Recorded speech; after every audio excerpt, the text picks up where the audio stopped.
It's no secret that I'm not a fan of off-the-plan property, and in this blog I'd like to explain why.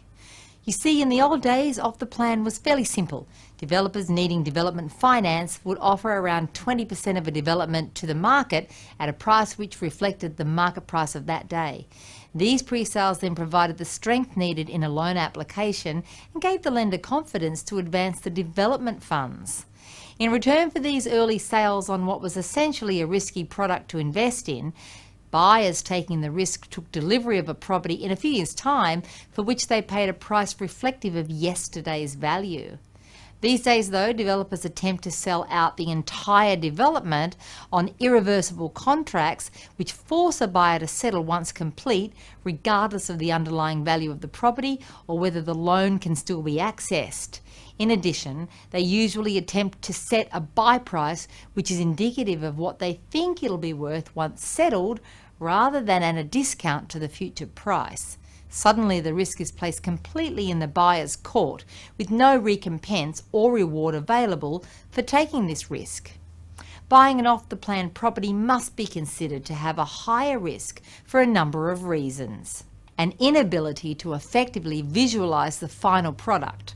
A reduction in the capacity to buy at market value. You can't forecast market value of any area 3 years ahead. An inability to determine future demand for rentals and actual future yield. An impossibility to determine future demand factors as well as the potential future supply in that same market. Disaster if the final product doesn't value up to purchase price and your lender only agrees to advance 80% of that valuation.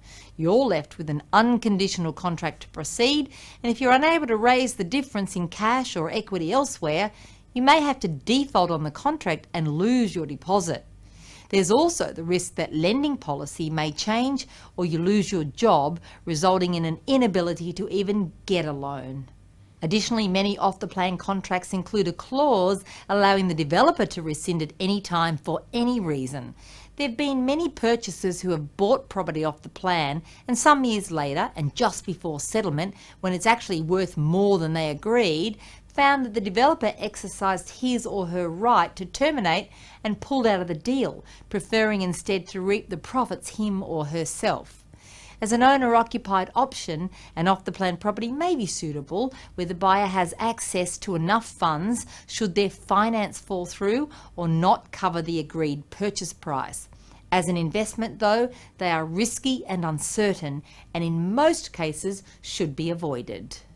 Hello there, I'm Margaret Lomas. You might remember me from my Sky News Business Property Show days. My company is Destiny, and we've taken the 25 years experience that we have in property advising and created Property Match. For the first time anywhere, now you can be matched with the investment property most suited to you. Give us a call today or visit the website mypropertymatch.com.au. Why not leave it to the people who know property investing the best? Destiny.